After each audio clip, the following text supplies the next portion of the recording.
This is Marc Glassman for the Real Artists Film Festival. I'm speaking to Arne Birkenstock, who is the director of Beltracchi, The Art of Forgery.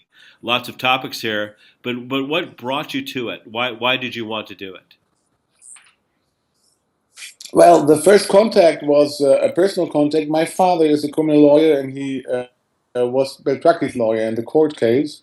And of course, I was immediately fascinated by the story and by the guy because it raises so many interesting questions. It raises the question: what is art actually? What is the difference between art and a forgery? Between an original and a forgery, which everybody thinks is an original? How could you tell the difference? So one thing that hit me right away about Beltracchi is that he's obviously quite a remarkable painter. That he has real technique, and yet something has blocked him from actually being able to create his own works. Did that hit Mhm. you as being a kind of irony about who he was? Well, more a kind of tragedy, actually. And you could discuss here the question: what Beltracchi does, is it art or is it more a kind of craft? So, and for me, that was an interesting question because many people say, well, if you look at the original Max Ernst painting and you look at the forgery, which everybody thought was an original, what is the difference? What are you going to tell me? The one is art, the other is not? Why?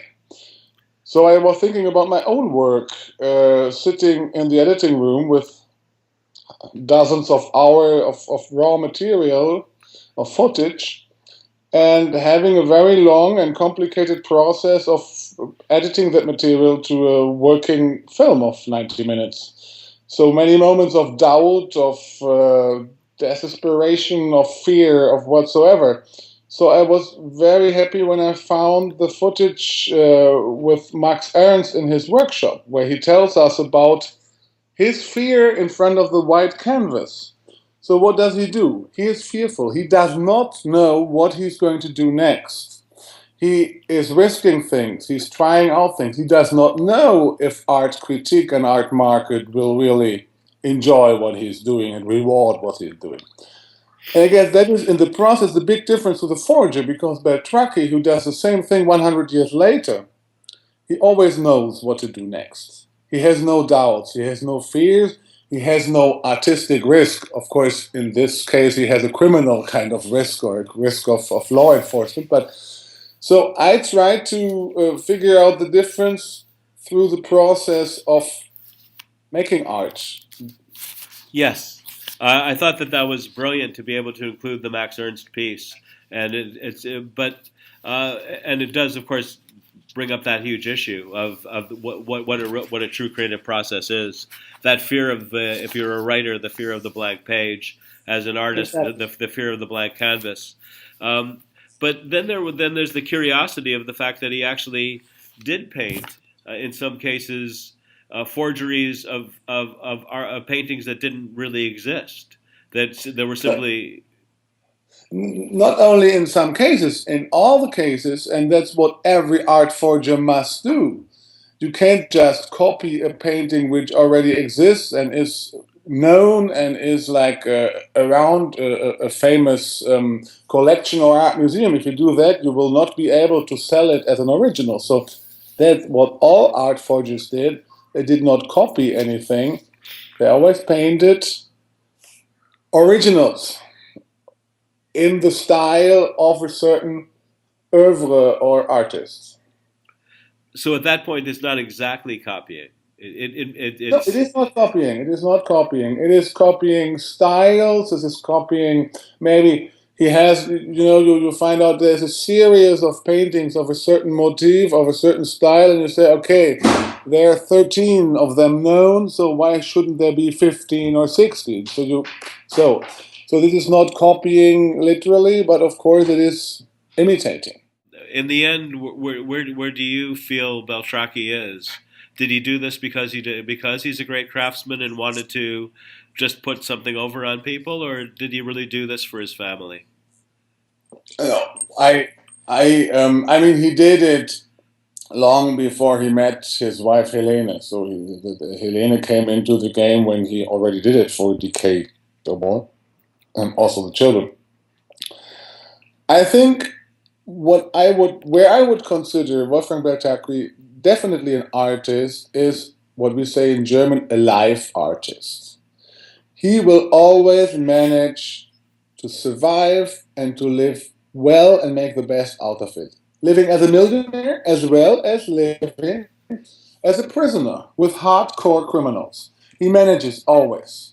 So I think that's the first thing. It was just a way of having a very good and comfortable life without having to work too much. And the second thing is that what I found interesting about the story, how he entered into that forgery thing,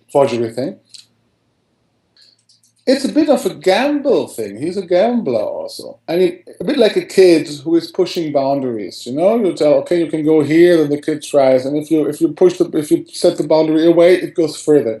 So that's what he did. He started in flea markets, forging or pimping up paintings which are not art in the sense that anybody knows the artist, that they are like high priced or something like that.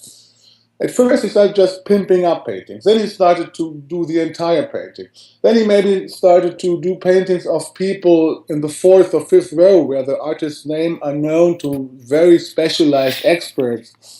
So, and then he worked through until he came to this first row classical modernists. And of course, if you once start with that, and you always try out, oh, is that going to work? Is that going through? And then you go to the next step. Is that going through also? Of course, it has a certain thrill and a certain gambling aspect to it, which I can understand, of course. Once you start it and you see the boundary is always getting away, you can always go further and further. There is a thrill to it and a certain kind of feeling really good about it, that you pushed it even forward and more forward and more forward. So it's really about the thrill. It is about the thrill, and it is about having a good life without having to work too much. I think that's what I would suppose that are the main motives.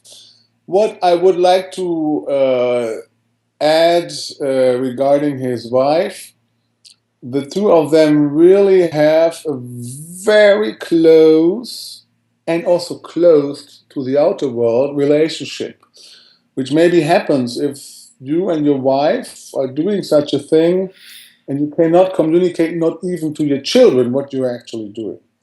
So, I mean, the not even 1.5 years they were in the closed prison, 50 meters away from each other, but unable to see each other. In this I think 14 months, they wrote each other 8,000 pages of love letters.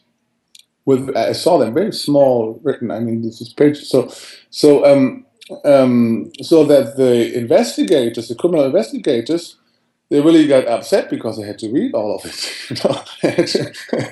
in order to see if there's something about the crime or about how they work or any proof they could use in the court case. So they really do have a very special and close relationship, he and Helene.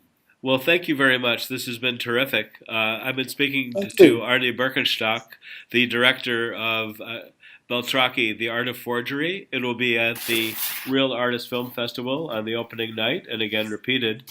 This is from March 26th to March 28th at the TIFF Bell Lightbox. Thank you very much. Thank you very much, Mark, and I will very happy to be there at the festival. I hope I meet some of you people there, and we'll have some fun with Beltracchi and the Art of Forgery. Absolutely.